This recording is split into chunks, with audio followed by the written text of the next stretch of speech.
Hi everyone, me and Wilson are really excited for this day in the Wintergatan workshop because I'm going to continue what I started yesterday with these marble tracks. So these are pressure gates. Over here was the first generations custom where I built 38 different ones for all the 38 channels. And then inspired by Rosseros gate, I realized I want one single solution that I can copy 38 times. In the test from yesterday, track 1 and track 4 stood out as my favorites. And I'm gonna build upon these designs today and see if I can make an even better version.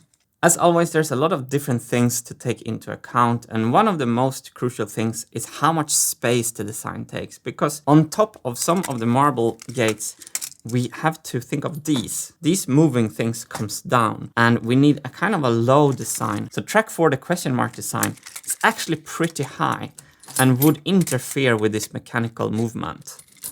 That's why I like this track going almost straight back and escaping these moving metal parts. You can kind of see it with the previous design, how this is designed to clear those metal parts perfectly. These were the 5 options, and as I said, I liked this one, the first one, and the 4th one best, the question mark design. So this morning I made a hybrid version here. So if we compare the height, you can see how much higher the question mark is compared to this.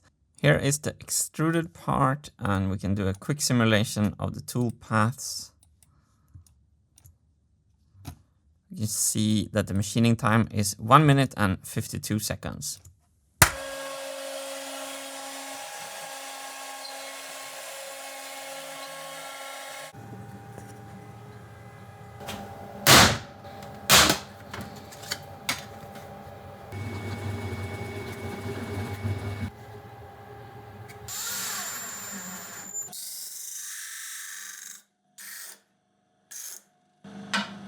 So let's see how this performs.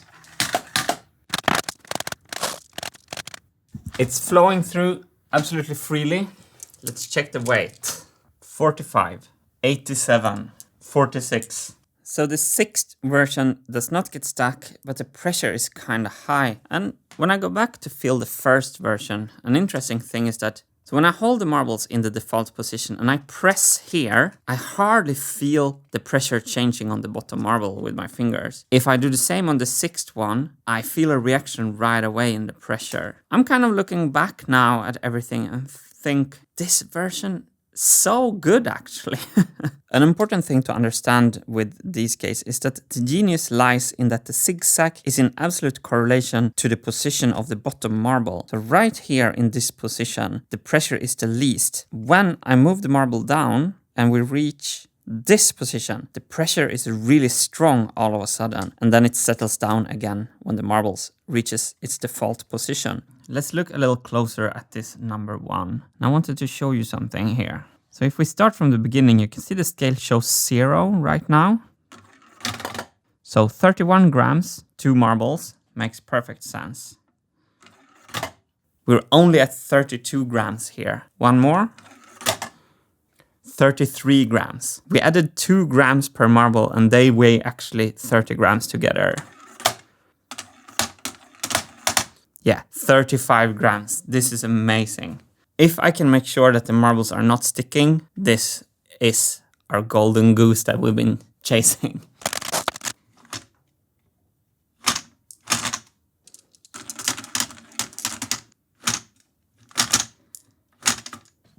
Let's try it on a tilt. Oh my god, I did it. I got it stuck. Oh no. This is why I put the asterisk on this design. I need much more redundancy than this on the Machine X. So back to the drawing board. So I'm back looking closely at the 2nd path. Actually, this is pretty good.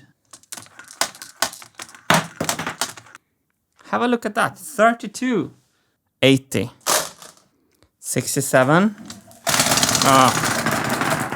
So 2nd track has shallower angles than the 1st version, which means that the marbles flow more easily through and hopefully doesn't get stuck. I'm gonna try again to make this one get stuck, and if I can't, I will build the design on the 2nd track geometry.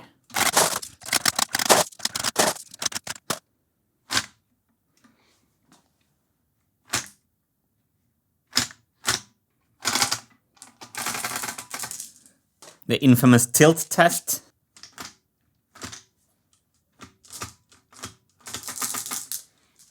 This is it. I'm calling it. This is the golden cut. So let me show you the difference between track 1 and track 2, because it's minuscule, but the devil's is in the details. This is the first version, and the blue marble was the marble that got stuck. This angle is 22 degrees. Then let's move over to the second one. This triangle has an angle of 30 degrees. That's the only difference. In this design, I'm machining this whole piece as one plywood piece. This means that the relationship with the base down here, this blue plane here, with the plane up here, will have CNC machining precision. In the previous designs, we had 3 separate parts, and the precision from the base to the underside of the top was not steady, right? It was not stable. When we look at from the side like this, when the gate is moving, I want to keep the marble queue as still as possible. That's the position for the maximum pressure reduction. Hype is on. I've been sitting staring at CAD in like 3 hours trying to not play chess because I had this issue with this that I didn't know how to solve. All of a sudden, all the pieces of the puzzle just came together in one instance. I'm going to show you. Okay, first we need to establish some facts. The first thing is that when this gate opens like this, the queue always moves a little bit down. So if you think of this marble lying there, when it's being dragged like this, the queue will reach the gap between the marble and this. It's only a millimeter, but it is a millimeter.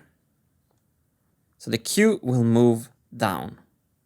Fact number 2, the gate is strong when it's pulling out, because that's the programming pin, and it's weak when it goes back. Fact number 3, the pressure reduction is greatest when the marbles are in the correct position. Not here, exactly there, when they're in lockstep with the zigzag. Not there, there. So up until now, I've looked at the default position of all these marbles in the gate closed situation. So the marbles are at the least pressure when the gate is closed. However, that causes this issue that when it opens, this falls down, this queue moves down a little bit, adding much more clamping pressure right when we need it the least, because now the gate needs to close, and that's when it's at the weakest. What if we make a new default position of the marbles that are slightly higher, which is not at the optimal pressure point. So now it's putting quite a lot of pressure. This marble is higher as well.